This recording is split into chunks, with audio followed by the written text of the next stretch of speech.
दक्ष जी प्रजापति हुए और यह निश्चित है जिसके पास अधिकार आता है वो उन्मत्त होता है। श्री तुलसीदास महाराज जी कहते हैं, बड़ा अधिकार दक्ष जब पावा अति अभिमान हृदय तबा। बड़ा अधिकार श्री दक्ष जी को प्राप्त हुआ तो उनके हृदय में अति अभिमान आया। कहते हैं कि नहीं को अस जन्मा जग माही प्रभुता पाई जाही मद नहीं। जिसको मद नहीं होता ऐसा जग में कोई नहीं है।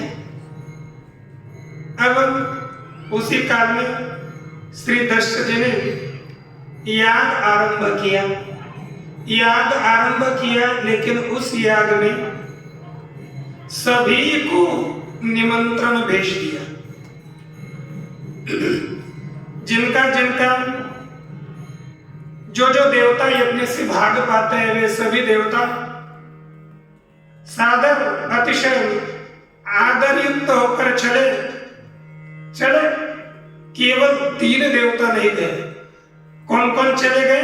कहते हैं किन्नर नाग सिद्ध गंधर्वा बंधुन समेत चले सुर सर्वा विष्णु विरंच महेश विहाई चले सकल सुर जान बनाए।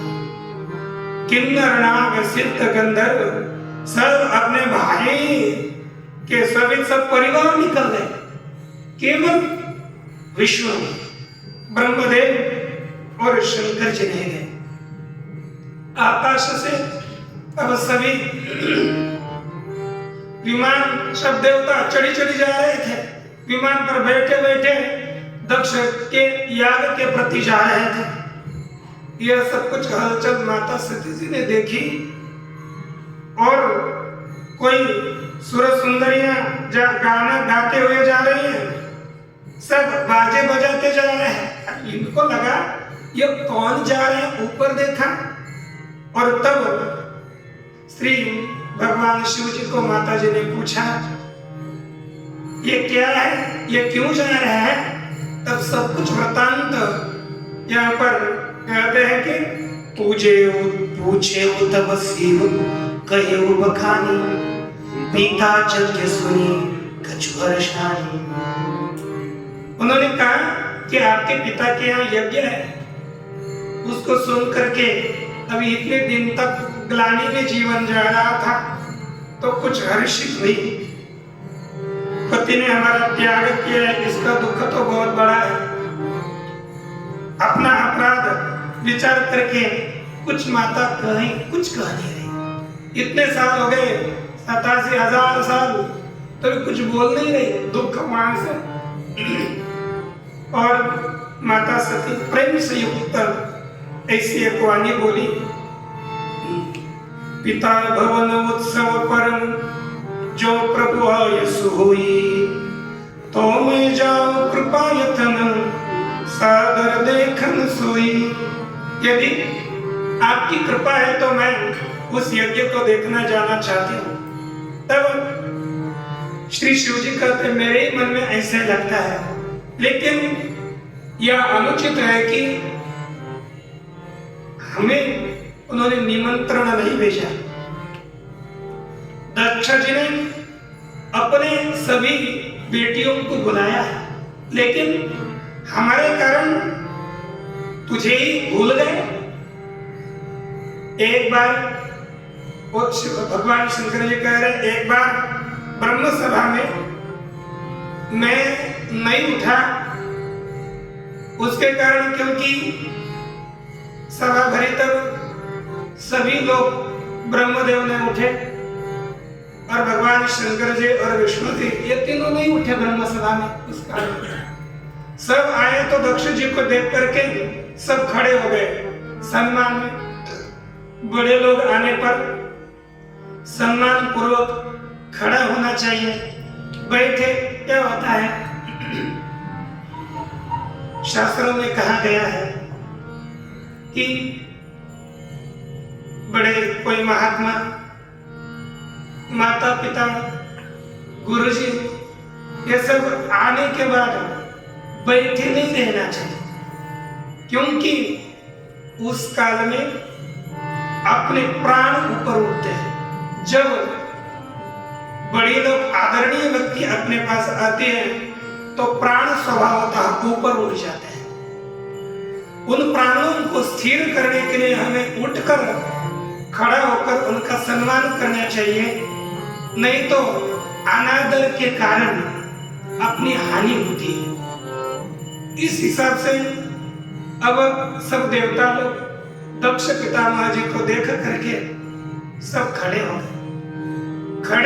लेकिन भगवान शंकर जी मस्त अपने प्रभु रामचंद्र जी के भजन भजन में लगे थे, और भजन में लगे तो उनको भान ही नहीं रहा कि उठना चाहिए, तो बैठे रहे। दक्ष जी को अभिमान लगा, अरे मैं इतना बड़ा प्रजापति हूं तो सबने उठना चाहिए, किसी को भी मान लगता है।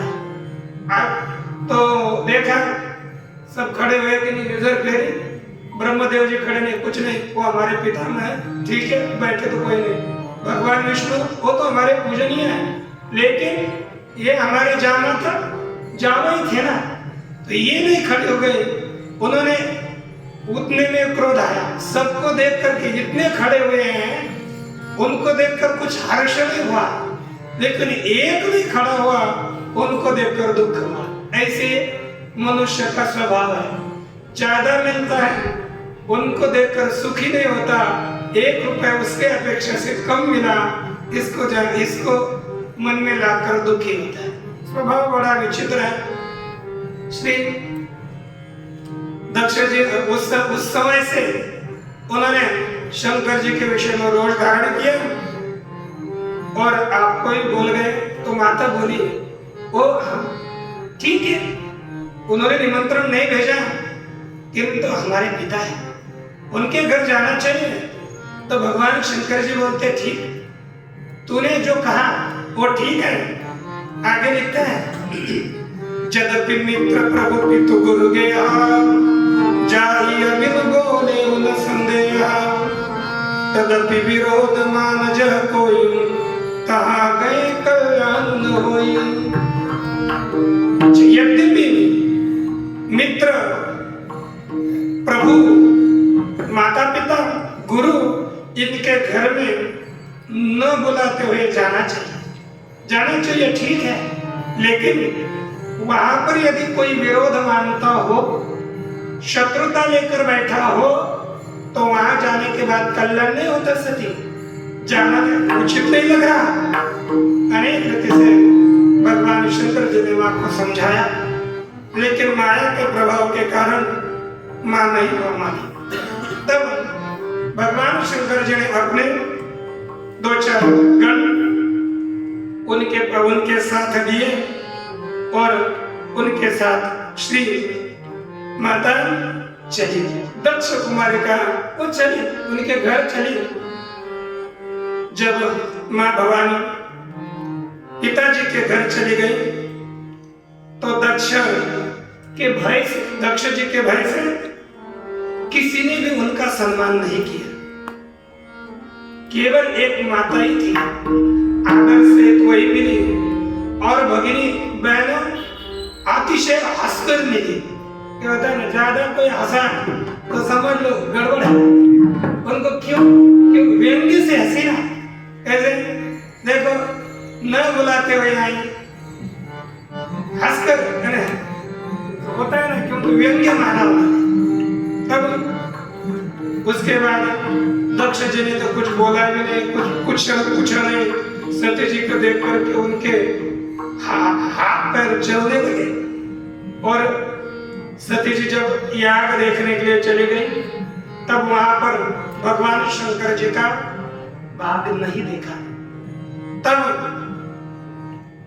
भगवान शंकर जी ने जो कहा था वो उनके मन में चढ़ा, और अतिशय क्रोध से लाल होकर कहने लगी, और प्रभु का अपमान इसको देख करके उनका अंतकरण जलने लगा, और सभी पहला जो दुख था वो एकदम उसको भूल गई, और अतिशय परिताप मन में हुआ, दारुण दुख उनके मन में हुआ। और सबसे तो ज्यादा अपमान कौन सा होता है? जाति का अपमान। ये यद्यपि इसका अपमान सामान्य अपमान नहीं होता, कहते हैं कि यद्यपि जग दारुण दुख नाना सबते कठिन जाति अपमाना। अपने जाति का अपमान बहुत दारुण होता है।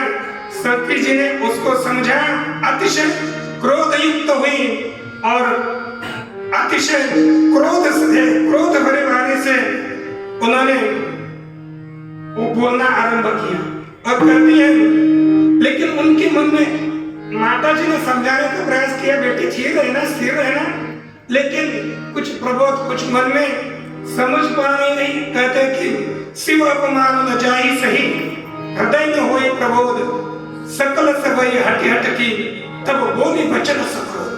अतिशय क्रोध से युक्त होकर बोलते हैं, सुनऊ सभासद सकल मुनिंदा, कही सुनी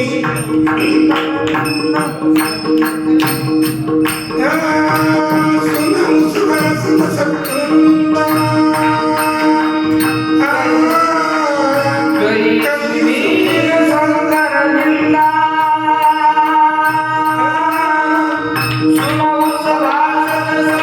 मुनिंदा,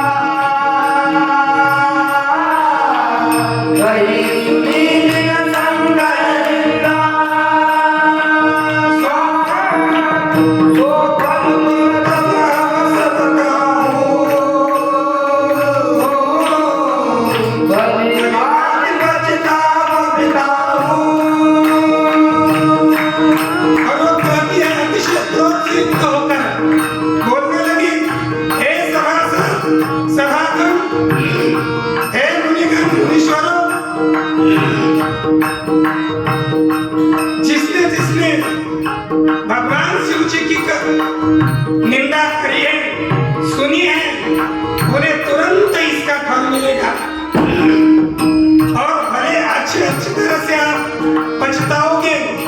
ऐसी श्री सती माता का कर बोल दे।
इनकी जहाँ निंदा होती है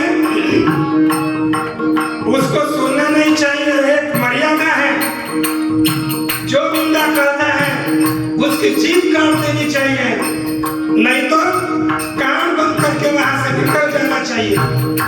आप लोगों ने भगवान शंकर जी की निंदा करी है और सुनी भी है, उसका आपको फल अवश्य मिलेगा। मेरे पिता तो मंदमती है, उसकी निंदा करते हैं, इसलिए मैं अपने इस देह का अब और देह उनसे उत्पन्न हुआ है, इसलिए मैं इस देह को अब नहीं रखूंगी। श्री सती माता ने योग अग्नि को प्रकट किया और उसमें अपना देह भस्म कर डाला। भस्म किया तब हाहाकार हुआ कि हाहाकार हुआ, सब उनके गणों ने सुना कि सती जी ने देह का त्याग किया। तब उन्होंने यज्ञ विध्वंस करने के लिए प्रारंभ किया। उसी काल में भृगु जी ने यज्ञ की रक्षा करी। तब भगवान शंकर जी अतिशय यह सुनकर क्रोधित हो गए और उन्होंने क्रोध से एक अपना केस उखाड़ा और पटका, तो उनसे वीरभद्र प्रकट हुए और उनको भेजा। सब यज्ञ का विध्वंस किया। यज्ञ का विध्वंस करने के बाद वहां दक्ष आगे आए, भृगु जी आ गए, उनकी दाढ़ी उखाड़ डाली। दक्ष आ गए, उनके सिर को उखाड़ा और यज्ञ के कुंड में फेंक दिया। अतिशय यह विचित्र घटना हुई और उसी समय यह कथा अन्य जगह पर अन्य पुराणों में सुनी जाती है। यहाँ पर श्री तुलसीदास महाराज जी ने इस कथा का संक्षेप से समापन किया। ये दक्ष की कथा, सती माता की कथा समाप्त हुई। इसके बाद सती माता ने मरते समय प्रभु रामचंद्र जी के उनके वर मांगा कि मैं जन्म जन्म शिव पद अनुरागा, मेरा जन्म जन्म में भगवान के चरण में अनुराग उत्पन्न हो जाए। तब वही सती माता दूसरे जन्म में ते कारण हिमगिरि ग्रह जाई, जन्म पार्वती तनु पाई। वो हिमगिरि पर्वत के यहाँ पर जाकर हिमालय में उनका जन्म हुआ और उस समय पर्वत की बेटी होने के कारण उन्हें पार्वती कहा जाने लगा। और उसका वर्णन श्री तुलसीदास महाराज जी ने जब से पार्वती माता वहां प्रकट हुई तो कैसा वहां का नजारा था, कैसा स्थान था, तो उसका वर्णन अतिशय सुंदर रीति से यहाँ करते हैं।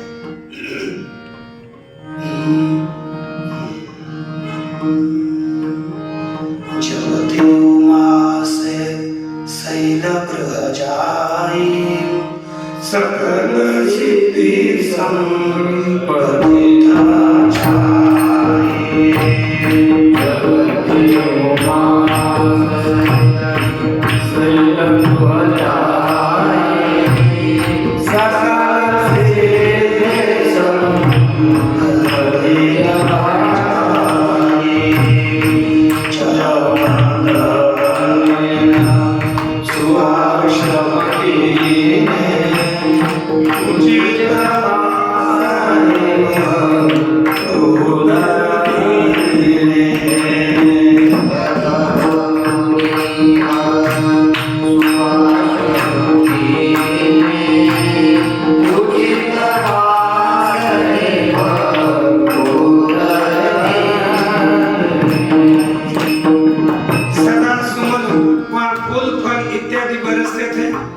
सुंदर यह आश्रम था। वहां पर सरिता नदी कैसी बहती है, आगे बोलते हैं। सरिता सब पुनीत जलो मृग मधुप सबर सरिता सब पुनीत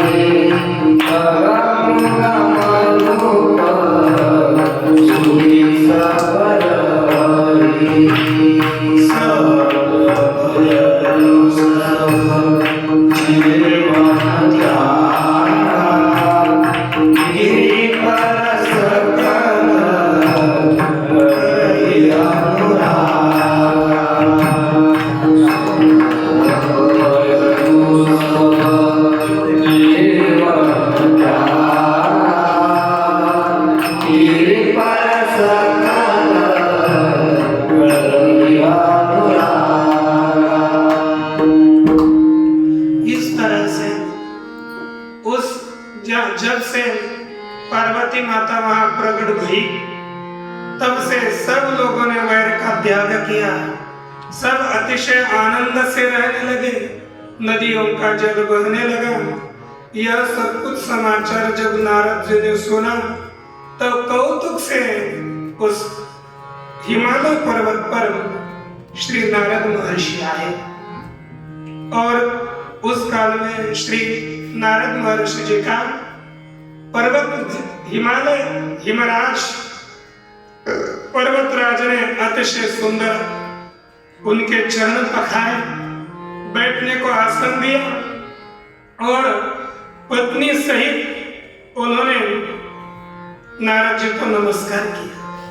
करने के बाद उन्होंने पूछा कि काल सर्वज्ञ तुम, गति सर्वत्र तुम्हारी, कहूं सुता के दोष गुण मुनिवर हृदय विचार। हे मुनिवर, आप तो सर्वज्ञ हो, आप सब जगह पर जाते हो, हम हृदय में विचार करके मेरे बेटे के गुण और दोषों का आप कथन करिए। तब नारद जी अतिशय हंस करके गुण वाणी बोले, मृदु वाणी बोले और कहते हैं, सुता तुम्हारी सकल गुण खानी, सहज सुंदर सहज सुशील सयानी, नाम उमा अंबिका भवानी। ये क्या नाम है आपकी? सुता तो सकल, आपकी पुत्री सकल गुणों की खान है, सुंदर सहज सुशील है, समझदार है। इनके नाम उमा अंबिका भवानी यह नाम है। सकल लक्षण, आपकी पुत्री सब लक्षणों से संपन्न है, अपने पति को बहुत प्रिय होगी, सदा इनका सुहाग सदा रहेगा, अचल रहेगा। इससे ही पिता माता का यश बढ़ेगा, ये सब जगत में पूज्य होगी। इसका सेवन करने के बाद किसी को भी कुछ दुर्लभ नहीं रहेगा। इस यह सब जगत में आपकी बेटी पतिव्रता होगी, ये उसके गुण है, लेकिन कुछ इसके अगुण भी है। सुनो क्या है? कहते हैं कि अगुण अमान मात पितुहीना, उदासीन सब संशय छीना। इनका पति कौन होगा? सुनो, जो अगुण है, अमान है, जिसको मान नहीं, माता पिता रहित है, उदासीन सब संशय से रहित अर्थात लापरवाह, जो कि जटिल केश बढ़ाए हो गया, कामना रहित मन वाला, नंगा अमंगल वेश वाला इसका पति बनेगा। ये एक बहुत बड़ा अगुण है, मिलेगा निश्चित है। इसकी हस्तरेखा बता रही है, ये नारद जी बोल रहे हैं। अब ये नारद जी की वाणी सुनकर के इनके मुख में ये दुख भी हुआ, लेकिन माँ उमा हर्षित हो गई। लड़का छोटी थी, लेकिन वो बहुत आनंदित भई। ये नारद जी को भी नहीं पता चला, किसी को नहीं पता चला, लेकिन तुलसीदास महाराज जी को पता चला, उन्होंने लिखा। और ये सकल सब सखियां, गिरिजा, पार्वती माता, मैना, इनके छोड़कर सबके मन नेत्र में आंसू आ गए, क्योंकि देवर्षि ने वाणी बताई है, वो कभी झूठी तो नहीं होगी। अब इन्होंने कहा, अब एक बताओ, आपकी वाणी झूठी नहीं होगी, हम आपको प्रणाम करते हैं। अब कहूं नाथ का करी उपाय, हम का उपाय करें बताओ। तब श्री नारद जी 68 दोहे में लिखा, कह मुनि सहिमवंत सुन जो विधि लिखा विलार, देव दनुज नर नाग मुनि को न में टनियार। हे हिमवंत, हे हिमवान सुनो, विधाता ने ललाट पर जो लिखा है उसका देव, दानव, मनुष्य, नाग, मुनि कोई भी उसको मिटा नहीं सकता। तो भी मैं एक उपाय आपको बताता हूँ। क्या उपाय है नारद जी बताइए। तो नारद महर्षि कहते हैं, जब बरु में बरने तुम पाही, मिले उमई तो संशय नहीं। मैंने जिस वर का आपके आगे वर्णन किया है वह वर तो आपको मिलेगा, इसमें संदेह नहीं है, मिलेगा तो मिलेगा। लेकिन जे जे वर के दोष बखाने, ते सब शिव कोई मैं अनुमाने।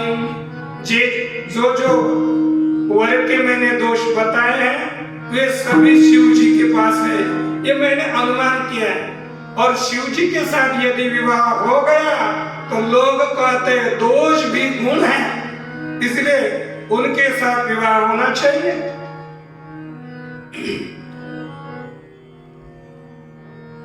जैसे भगवान विष्णु जी सर्प के ऊपर सोते हैं, लेकिन उनको पंडित लोग कोई दोष देते हैं क्या? नहीं। जो बड़े होते हैं ना, उनके लिए कोई दोष नहीं देता। इसलिए देखो गंगा जी, उसमें शुभ चला जाए, अशुभ चला जाए, नारा चला जाए, तो भी उसमें जाने के बाद सब पवित्र है। वैसे ये दोष भी शंकर जी में रहने के कारण वो मंगल नहीं है, ये अमंगल नहीं है, मंगल ही है। इसलिए एक कहना कि जो तप करे कुमारी तुम्हारी, वायु मेटी सकही त्रिपुरारी। यदि आपकी पुत्री तप करेगी वर प्राप्ति के लिए, तो उसकी भावी मिट जाएगी। यद्यपि बर अनेक जग माही, एक शिव तज दूसर नाही। यद्यपि संसार में अनेक वर है, पर इसके लिए शिव जी को छोड़कर दूसरा कोई वर नहीं है। क्योंकि यह वरदायक प्रणतारति भंजन, कृपा सिंधु सेवक मनरंजन।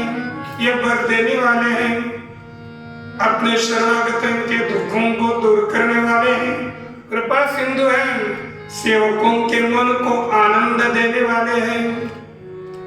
और ऐसा कर करके नारद जी ने भगवान प्रभु रामचंद्र जी का स्मरण करके, हरि का स्मरण करके श्री पार्वती माता को आशीर्वाद दिया और संशय छोड़ दो, तेरा कल्याण होगा, ऐसा कहा और अपने घर चले गए।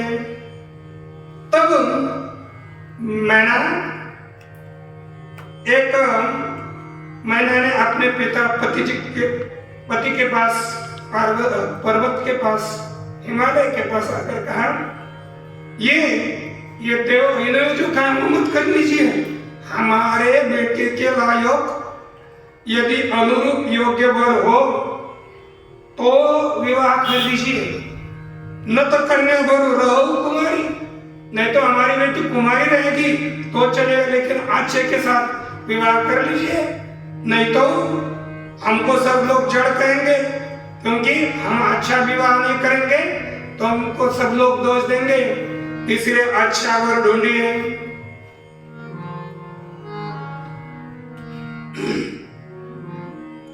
तब श्री पर्वतराज कहते, प्रिय शोक छोड़ करके श्री भगवान का स्मरण करो। नारद जी ने जो कहा है ना, वो अन्यथा नहीं होगा। अरे जिन्होंने पार्वती को जन्म दिया है वही ही कल्याण करेंगे, हम क्यों चिंता करें। यदि अब जो तुम सुता परने हो तो हस जाई सिखावन देहु, तो आप क्या करो, एक सीख दे दो, कहो कि तप करने के लिए चले जाओ, आपको श्री शिवजी मिल जाए, जिस हिसाब से शिवजी मिल जाए ऐसा उपाय करो, सब क्लेश दुख दूर हो जाए। ये वचन सुन करके अब माँ अम्बा के पास आई, नेत्र में आंसू है, आंसू से भरे नेत्रों से उन्होंने श्री सत्य जी को, पार्वती को अपने गोद में लिया। और ये तो माता सर्वज्ञ थी, उन्होंने जान लिया कि इनको कुछ कहना है, ये कहना है लेकिन बोल नहीं रहे। फिर माता मृदुवाणी बोली, सुनहु मात मैं दीख अस, सपन सुना ममु तो ही, सुंदर गौर सुविप्रवर अस उपदेश मोहि। मां सुनिए, मुझे एक सपना पड़ा, मेरे सपना में सुंदर गौर वर्ण वाले विप्र आ गए और उन्होंने मुझे एक सीख दी। क्या सीख दी? तो ये सीख यहाँ पर आगे माता कहती है,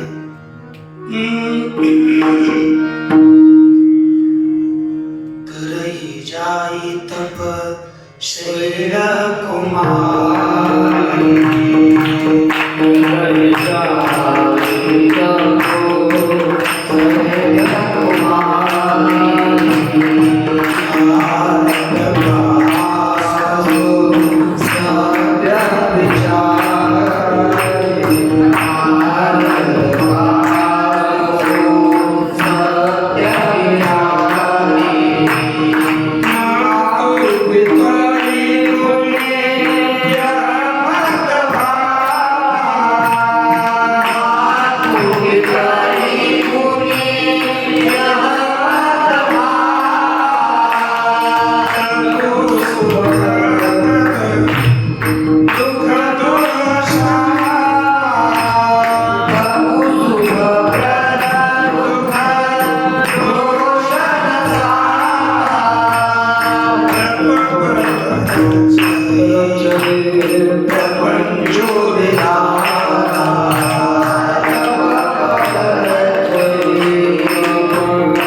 विप्रवर आए और उन्होंने कहा कि हे शैल कुमारी, आप जाओ तप करो। नारद जी ने जो कहा है ना वो अक्षरशः सत्य होगा। माता पिता को यह सुनकर के बहुत अच्छा लगा और तब सुख देने वाला है, दुख को दूर करने वाला है। इसलिए किसने किसने क्या क्या किया उसका वर्णन यहाँ पर किया कि श्री तुलसीदास महाराज जी बोलते तप बल रचयिं प्रपंचो विधाता। तप बल रचयिं प्रपंचो विधाता। भगवत विष्णु सकल जगता।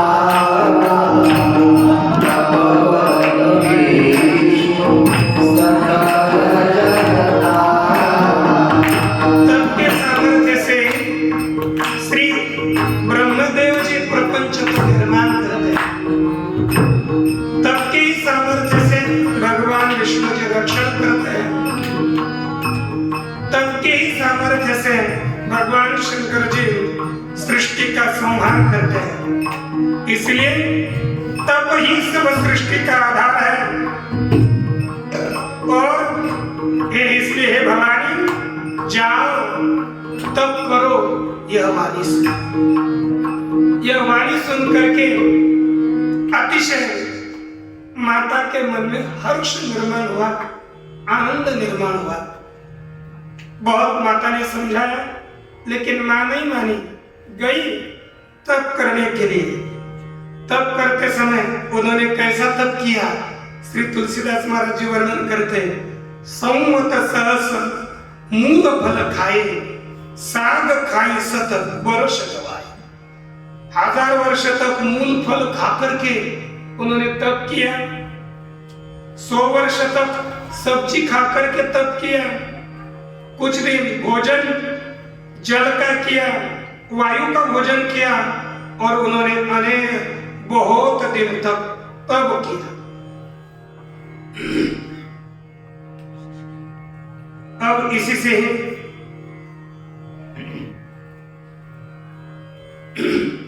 तब एक आकाशवाणी भई और कहा कि आपने बहुत तप किया है, सत्य सदा संतत सुचि जानी।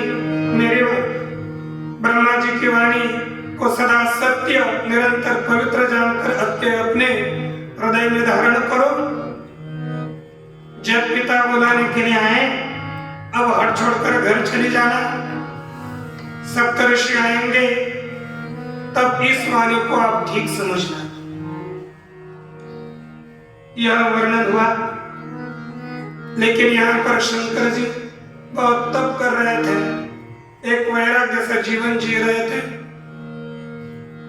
उसको देखकर भगवान प्रभु विष्णु के मन में बहुत खेद निर्माण हुआ और अपने भक्तों को दुख को दूर करने के लिए एक बार भगवान शंकर जी के पास चले गए और उन्होंने एक वाणी कही कि यदि आप हमारे ऊपर प्रेम करते हो तो एक करो,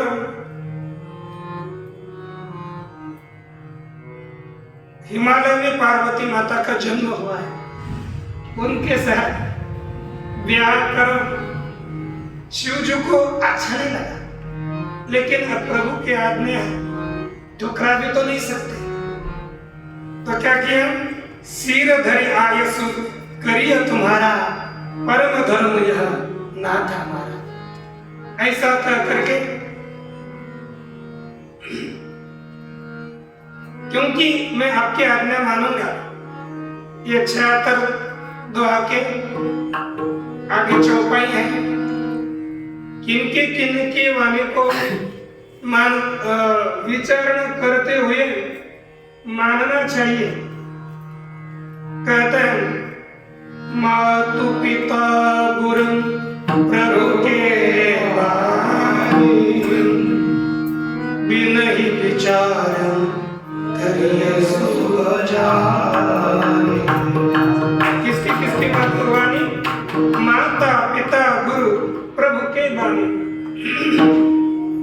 विनय विचार करिय शुभ जाने। माता पिता गुरु इनके वाणी को और प्रभु स्वामी के वाणी को विचार किए बिना ही अच्छा शुभ समझ करके करना चाहिए।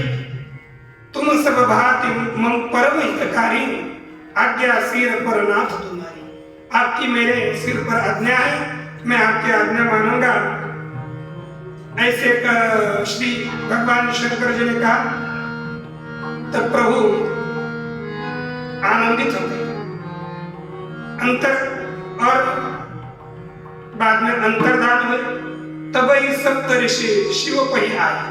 उसी काल में 7 ऋषि शिव जी के पास आ गए और तब इन्होंने सुंदर वचन उन्हें कहे कि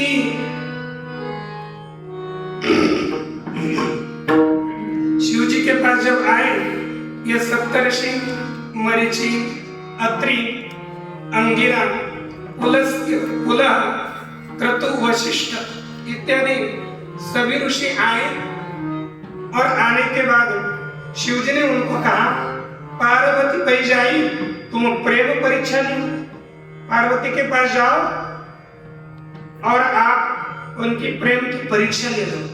ये सचमुच हमारे से ब्याह करना चाहती है कि नहीं, परीक्षा ले, फिर बाद में देखेंगे। तब सब ऋषि मां पार्वती के पास जहां तपस्या चल रही थी वहां आए। तपस्या की साक्षात मूर्ति देख करके सब ऋषियों ने कहते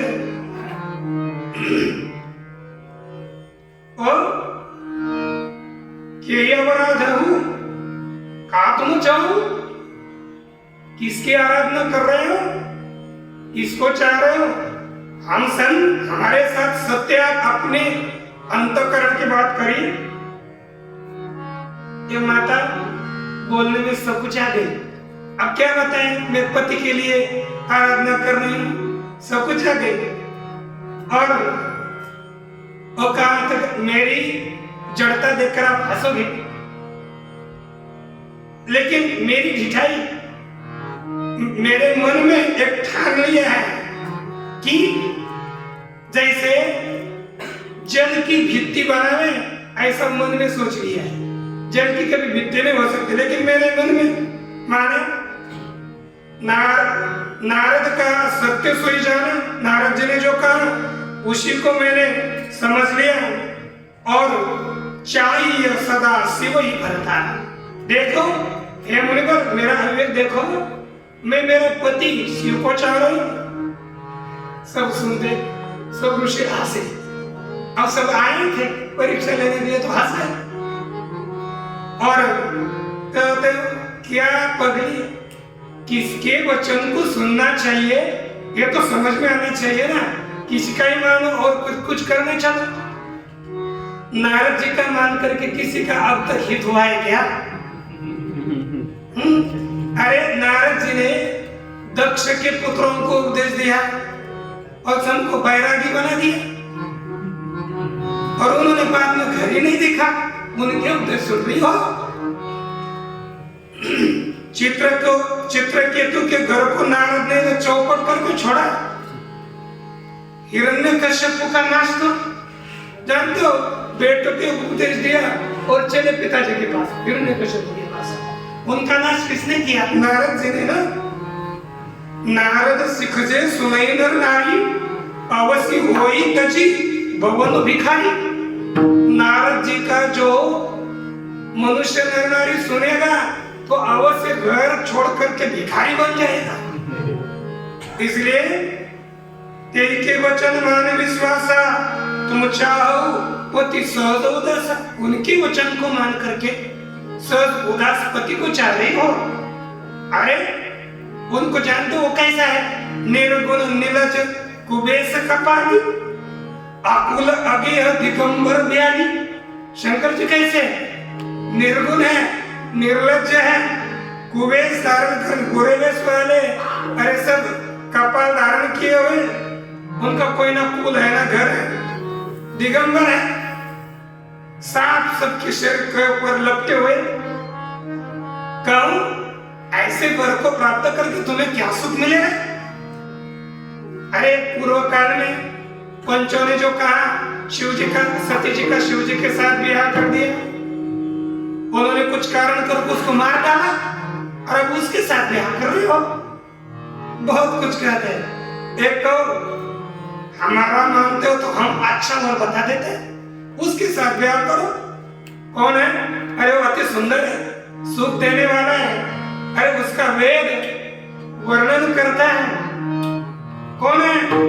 देखो वैकुंठपुर का वासी है भगवान विष्णु, उससे हम आपका विवाह करा देंगे। क्यों शिव जी के पीछे पड़े हो? ओ सती माता कहने लगी, सत्य कहे हो गिरि भव तनु ये हाल, हटलम छूटे छूटे गुरुदेहा। मैं सत्य कहती हूँ, पर्वत संभव या पर्वत से उत्पन्न हुआ यह मेरा देह है, यह छूट जाएगा लेकिन मेरा हाथ नहीं छूटेगा। कभी कनक वो तो पत्थर से उत्पन्न होता है, लेकिन सोना अपना स्वर्ण तो छोड़ता है क्या? कभी नहीं छोड़ता। नारद वचन में न मैं परिहरऊं बसऊं भवन उजरऊं नहीं डरऊं।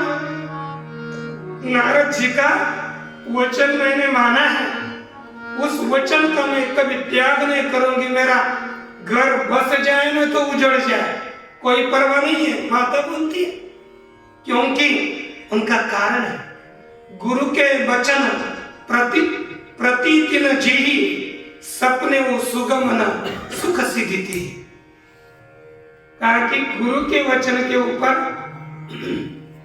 80 दोहा के ऊपर की पंक्ति है। गुरु के वचन प्रतीति न जी, गुरु के वचनों के ऊपर जिनका विश्वास नहीं, सपने में भी सुगम उनको सुख कभी नहीं होता और सिद्धि भी कभी नहीं मिलने वाली। महादेव के अवगुण हो, विष्णु सकल गुण के धाम हो, लेकिन जिसका जिसमें मन रमता है उसको उसके साथ काम है। मेरा मन शिव जी में रमा है तो विष्णु जी से क्या काम? हाँ, वो कहते हैं कि देखो, यदि आप नारद जी के पहले मुझे मिलते ना, मैं आपकी बात मान लेती, लेकिन अब मैंने शंकर जी को माने तो उनको ही प्राप्त करूंगी। जन्म कोटि लगी रगर हमारी, बरम शंभुनत रहूं कुमारी। हजारों जन्मों तक मेरा यही रगर माने हट रहेगा। वरुण तो मैं शंभु को ही वरूंगी, नहीं तो कुंवारी रह जाऊंगी।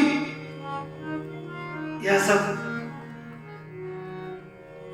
लेकिन नारद जी का उद्देश्य नहीं छुड़ाऊंगी। सब इस तरह से परीक्षा ली और सबने मां अम्बा के चरण में प्रणाम किया और वहां से सब आ गए और शंकर जी के पास आकर कहा, उन्होंने सब वृत्तांत सुनाया। शंकर जी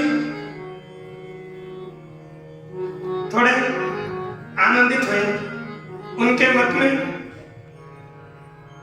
हर्ष उत्पन्न हुआ। लेकिन उसी काल में सब ऋषि अपने घर चले गए। उस समय एक काल थोड़ा आक्रांत विकराल था।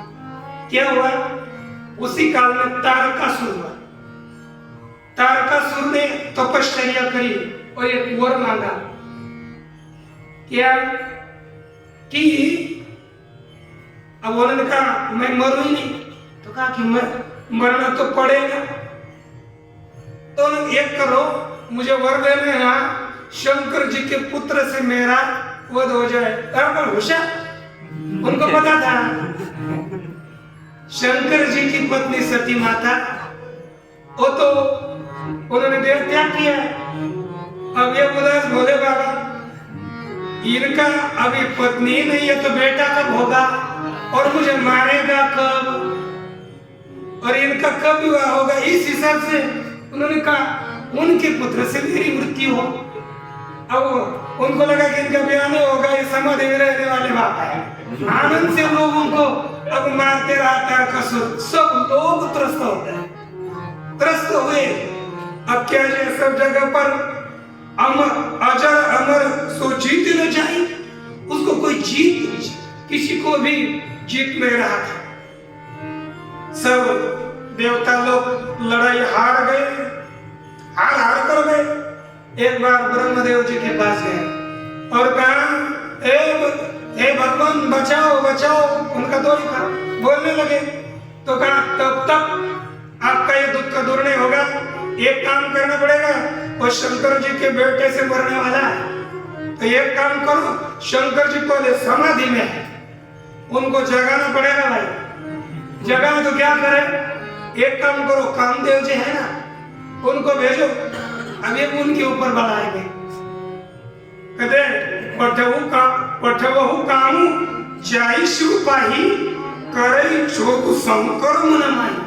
उनके मन में क्षोभ निर्माण करो, तब हम ये कहते कि तब हम लोग शिव के पास जाएंगे और विनंती करेंगे कि ब्याह करो। लेकिन कामदेव को कहा आप जाओ। इस प्रकार देवताओं का हित होगा, और कोई उपाय नहीं है। तब देवता लोग सब कामदेव के पास चले गए, उन्होंने उनकी प्रार्थना करी और सब कुछ बताइए आपको काम करना। कामदेव ने कहा अब तो मर गए भाई, जहां नहीं वहां भेज रहे हो, चलो ठीक है, क्योंकि शंभू जी का विरोध करने पर किसी का कुशल नहीं होगा। तब सभी, और उन्होंने कहा तदपि कर्म में कार्य तुम्हारा, श्रुति का परम धर्म उपकार, दूसरों का उपकार करना परम धर्म है, ठीक है मैं काम करता हूं। तब कामदेव ने अपना प्रभाव छोड़ा और सब संसार को अपने वश में किया। एक क्षण में वेदों की सारी मर्यादा टूट गई। ब्रह्मचर्य नियम, अनेक प्रकार के संयम, धीरज, धर्म, ज्ञान, विज्ञान, सदाचार, जप, योग, वैराग्य, विवेक, ये सारी सेना डरकर भाग गई। ब्रह्मचारी लोग ब्रह्मचर्य का पालन कर रहे, लेकिन अब ये कामदेव ने अपना प्रभाव फैलाया, सब सृष्टि में उथल पुथल हो गई। और कहते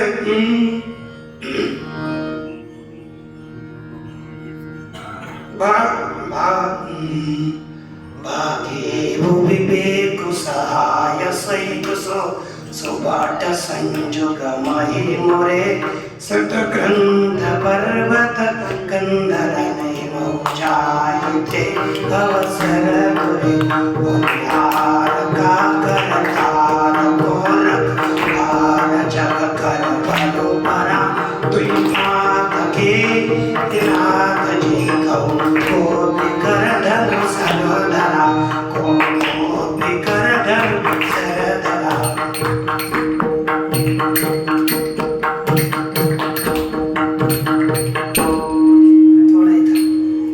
भाग्य विवेक सहाय सहित सो सुभग संजुग मही पुरे। क्या हुआ, विवेक अपने सहायों के साथ भाग गया, उसे योद्धा रणभूमि में पीठ दिखा गया, डर कर भाग चले गए। कामदेव आए तो सब विवेक आदि वैराग्य आदि भाग गए, सब सदग्रंथ कंडरा में जाकर छुप गए। जो होने वाला है तो होगा ही होगा। अब क्या हो गया, इतनी ये संसार की स्थिति हो गई कि सबके मन कामनाओं के अधीन हो गए। लताओं को, बेलियों को देखकर पेड़ों के शाखाएं नीचे झुकने लगी, नदियां भर भर के समुद्र के ओर दौड़ने लगी, सब इस तरह से सबके ये जड़ों के ऊपर भी उनका प्रभाव हुआ। सब लोग व्याकुल हुए, जिसके दशा का वर्णन नहीं किया जा सकता। सब सिद्ध विरक्त मांगन जोगी, तेई काम बस भये विरागी। सब कामनाओं के अधीन हो गए। लेकिन अब ये हुआ, ये चलते इन्होंने अपना जंजाल फैलाया था, तो सब लोग कामनाओं के अधीन हो गए, काम के अधीन हो गए। लेकिन शिव जी के पास जाने के बाद ये डर गए तो पहले जैसी सृष्टि थी वैसी हो गई, इसका प्रभाव कम हो गया। फिर डर गए, रुद्र देखी मदन भय माना, दुराधर्ष दुर्गम भगवान। ये जीतने के लिए बहुत कठिन दुर्गम है भगवान, ऐसे समझ करके ये डर गए। बाद में उन्हें कामदेव ने उन्होंने कहा कि अब शिव जी को जीतना ही है, तो उन्होंने अपने 5 बाण लिए और 5 फूलों के बाण छोड़ने के लिए एक पेड़ के नीचे, पेड़ के पीछे आम का पेड़ था, उसके पत्ते के पीछे जाकर खड़े रहे और वहां से 5 बाण लेकर के श्री शंभु जी के हृदय पर छोड़ दिए। तो लगने के कारण छाड़ लिखा 86 दोयम के नीचे, छाड़े विषम विशिख उर लागे, छोटी समाधि शंभु तब जागे। उन्होंने 5 बाण शिव जी ने छोड़े और शिव जी के कामदेव ने छोड़े, शिव जी के हृदय में लगे, शंभु भगवान शंकर जी समाधि से जग गए। लेकिन बहुत शोक निर्माण हुआ, तीसरा नेत्र खोला और इधर उधर देखने लगे तो सौरभ पल्लव, सौरभ माने आम, उनके पल्लव के पीछे, पत्तों के पीछे मतलू बिलोका। कामदेव को देखा, अतिशय क्रोधित हो गए, तीसरे नेत्र को उगाड़ करके उनको वहां से भस्म कर दिया। सब जगत में हाहाकार हो गया और सब लोग थर थर कांपने लगे और कहा, ये सब देख करके जोगी ये अतिशय आनंदित हो गए, क्योंकि उनको मुक्त होना था, वो आनंदित हो गए। लेकिन ये जो कामदेव की पत्नी थी रति, वो अतिशय दुखी हो गई और दुख से भरी चिल्लाते चिल्लाते भगवान शंकर जी के पास आकर विनती करने लगी और विनती करी। विनती करने के बाद उन्होंने उनको अभय दिया, आपके पति आज से अनंग कहलाएंगे, अंग रहित कहलाएंगे और सबको इसी बिनु वो व्यापी ही सब ही, बिनु देह के बिना ही सबको व्याप्त कर देंगे कहा। और आज का मिलन पुनः जब भगवान श्री कृष्ण द्वापर युग में यदुवंश में अवतार धारण करेंगे, तब उनके पुत्र रूप से, प्रद्युम्न रूप से आपके पति का जन्म होगा, तब आपको वहां मिलेंगे, ऐसा उपशाप दिया। अब कामदेव का तो हो गया काम तमाम। फिर बाद में देवता आ गए, हाथ जोड़ करके उनको कामदेव को भेजा, नाश कर दिया। और देवता आ गए और प्रार्थना करी कि आप एक कर लीजिए कि भगवान पार्वती माता तप कर रही है, आप उनसे, ब्रह्मदेव जी धीरे से पीछे से बोलने लगे, सकल सुरन के हृदय असो शंकर परम उत्साह। हे शंकर जी, संपूर्ण देवताओं के मन में एक उत्साह है, इच्छा। क्या उत्साह है कि निज निज नयननी देखा चाहिए ना तो तुम्हारा विवाह, अपने अपने नेत्र से आपका ब्याह देखना चाह रहे हैं। तो एक समझ लिया कि ब्याह करना, ये विवाह करवाना चाह रहे हैं। लेकिन मनस्तुति भी कह रहे हैं, क्या कर रहे हैं, आपने काम को जलाया, लेकिन एक बहुत बड़ी अच्छा किया। क्या कि काम को आपने, उनको पुनः जन्म होगा, उस चाप दिया, ये अच्छा किया, आप बहुत कृपा सिंधु हो। तब उसके बाद सब देवताओं ने, उन्होंने स्वीकार किया, तो देवताओं ने धुंध भी बजाई उसी अवसर को पाकर सप्तऋषि वहां पर आ गए। सप्तऋषि आ गए, उनको गिरि भवन पठाए, हिमालय पर भेज दिया। और जहाँ पहले वो भवानी माता के पास चले गए, फिर उन्होंने परीक्षा ली। फिर कहते हैं कि कहा हमारा खाना तो नहीं माना नहीं, देखो उसको जगाने के लिए कामदेव को भेज दिया, जला दिया ना। तो माता सुनकर बोलती, मुस्काई हंसकर बोलती है, उचित कहे हो, आपने अच्छा किया, कहा है तुम्हारे जान काम अब जा रहा, अब लगे शंभु रहे बिकार स्वीकार। आपको तो लगता है इन्होंने कामदेव को अब जाना है, जला दिया है, शंभु अब तक तो स्वीकार थे, लेकिन हमारे मन में तो पहले से यही है, शिव तो जोगी है, आज अनवद्य अकाम है, अभोगी है, जो मैं शिव से अस जानी प्रीति समेत कर्म बनना। शिव जी को मैंने ऐसा जान करके मन वचन कर्म से उनकी सेवा करी है, मैं उनके ही साथ विवाह करूं, ऐसा कहा। देव उन्होंने अच्छा मान लिया और पुनः सब पर्वत राज हिमालय के पास चले गए। सब घटी हुई घटना बताई। उनके मन में बहुत दुख हुआ कि कामदेव को जला दिया, लेकिन इस अब उनका माँ पार्वती का विवाह है ऐसा समझ करके उन्होंने ये क्या किया कि सुख मान लिया, आनंद माना, और उन्होंने एक अब विवाह की तिथि सुनिश्चित कर दी। अभी विवाह की तिथि हो गई, तिथि निश्चित हुई। तिथि निश्चित करने के बाद पत्रिका, लगन पत्रिका बनाई और सब देवताओं के पास भेज दी, है ना। आज पत्रिका सब देवताओं के पास चली जाएगी और कल सब विवाह के लिए तैयार होकर के अपने अपने वाहनों पर आ जाएंगे। तो अब आज की कथा यहाँ पर ही रुकवा देते हैं ना। तो बोलिए हरे राम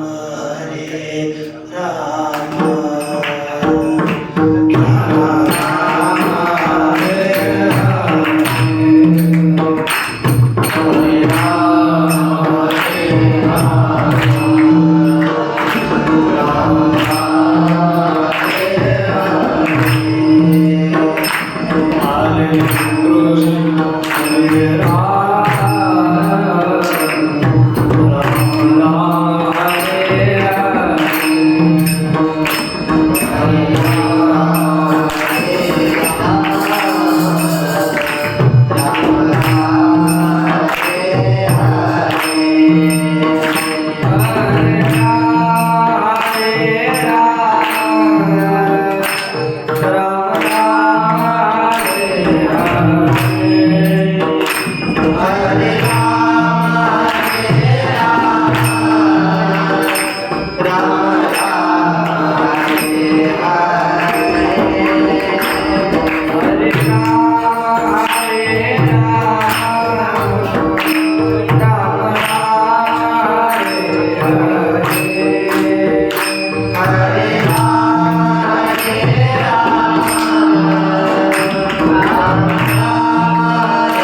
राम